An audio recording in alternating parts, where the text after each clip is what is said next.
Hello everyone, and welcome to a new segment on the channel called where I'll be discussing the strange, the confusing, and the dark sides of our bizarre world. I am your host, Dark Bomber, and today we're going to be diving into the world of the amazing digital circus. But before we get into things, I want to make clear that this will not be a summary of a given work. While at times I may make a video summarizing the plot for a given work, I feel like some things should be consumed without commentary from someone other than the author. So I will leave a link down below for you to head over to Glitch Productions channel and watch this video for yourself. Give it a like and a subscribe, because passion projects like this really deserve all the credit. So with this video, we'll be breaking things down into two parts: documenting oddities and theories. Documenting oddities will be me pointing out things that seem off or potentially important to crafting theories. The theories section will be me discussing my thoughts and possibilities as to what is happening and may lie ahead in the future. So, let's get started.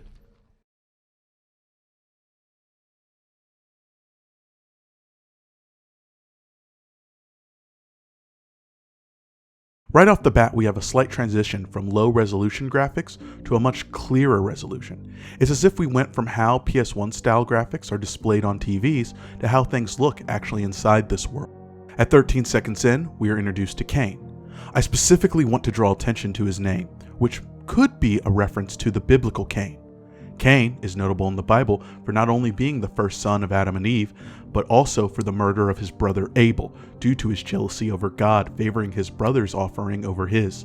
While I don't see many biblical references in this work, I feel this should be documented nonetheless. Also, while phonetically the name is similar to the biblical Cain, this Cain is spelled C-A-I-N-E. Another feature of Cain is his heterochromia, with one blue eye and one green eye. They also seem to be different sizes, but I can't tell if that is an animation choice or a deliberate one.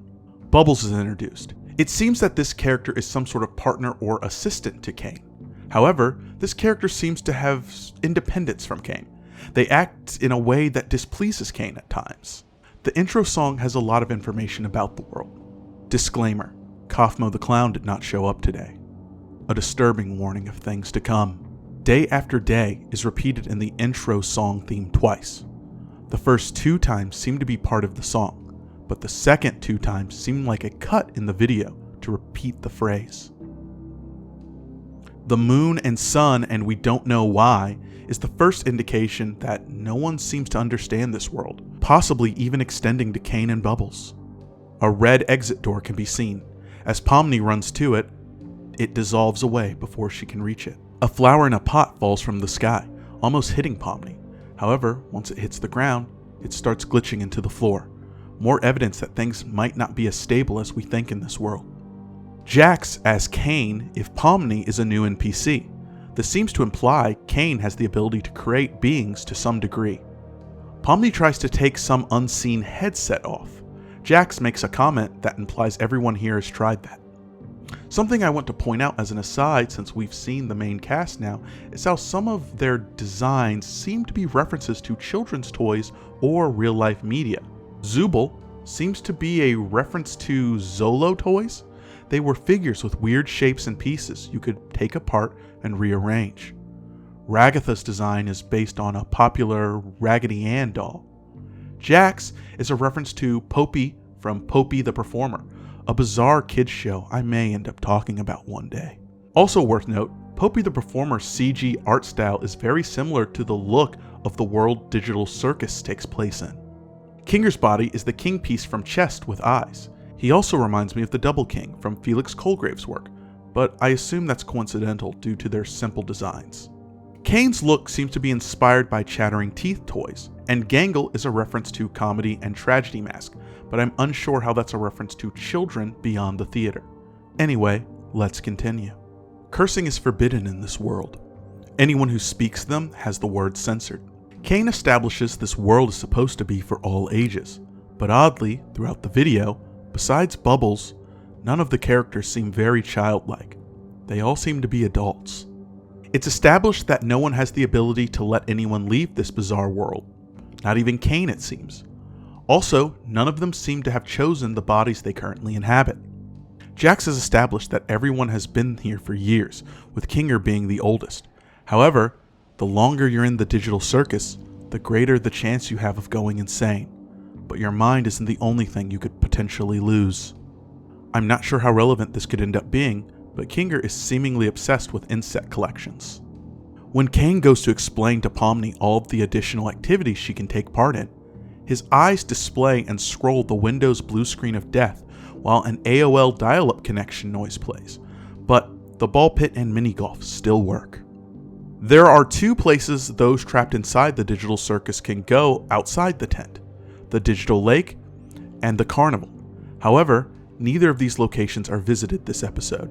We are shown the void, a digital infinite white space of nothing. Kane makes a point of saying even he doesn't know what's out there.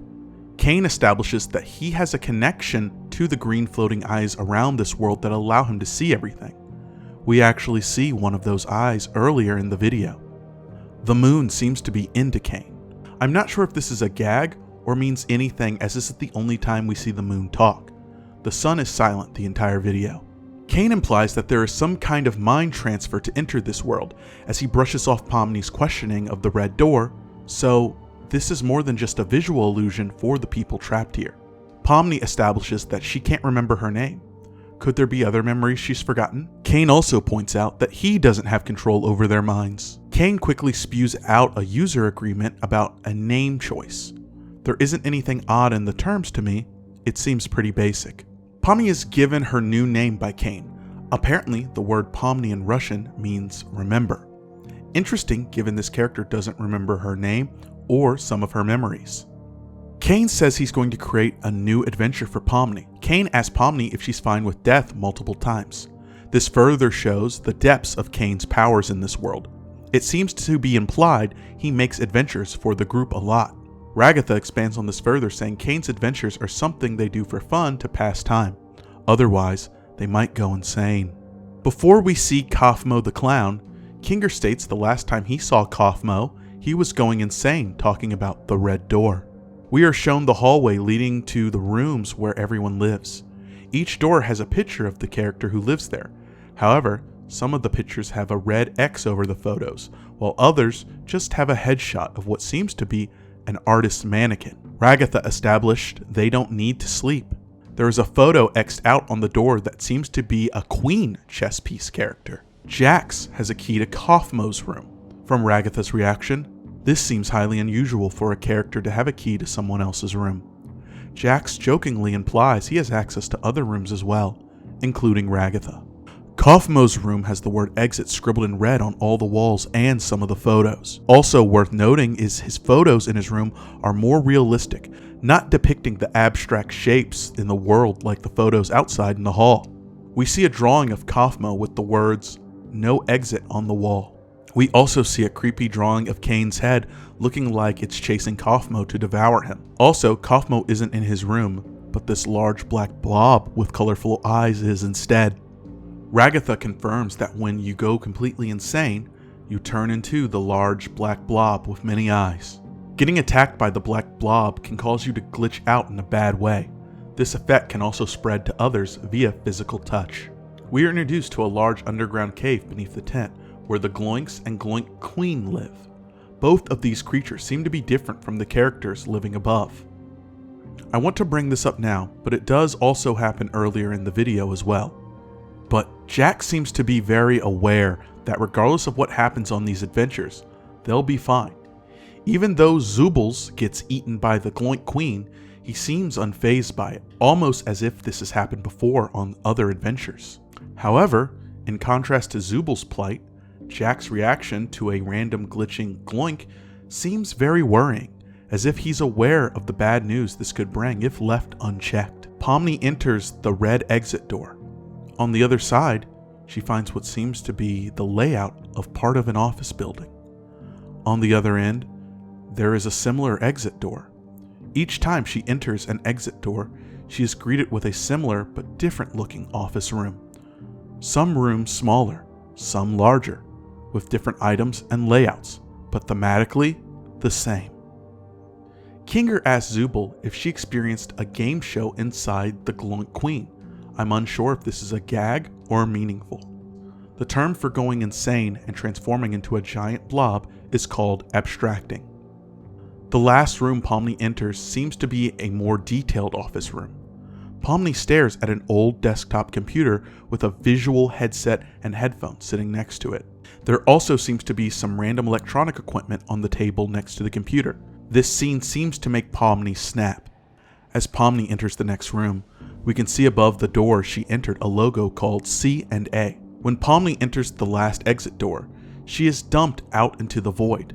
Bubbles and Kane are sitting in what seems to be a relaxing, realistic cafe. None of the simple shapes and colors can be seen here. Also, the other patrons of the cafe are artist mannequins. Kane is also wearing a weird watch that seems to alert him if someone has made their way into the void. Kane drops the Kaufmo blob into the cellar. We can see what looks like other victims who were abstracted in the dark, unilluminating void. Kane can easily fix the people who are glitching out, but not the people who have abstracted. Kane apologizes for lying about the exit. He says he created it because everyone seemed to want one, but he didn't know what to put on the other side of the exit, so he kinda gave up and hid it from others. The reward for finishing the adventure is a digital feast. Kinger explains they don't need to eat, drink, or sleep. There are no physical benefits to doing so, but it does stimulate the sensation. The final scene with everyone at the table draws parallels to Leonardo da Vinci's Last Supper, given the framing of the shot. However, the food is different, and there are less people. As the camera snap zooms out of the world, we are left with a final shot of the computer Pomni found while traversing the exit zone. However, this time, the screen is on.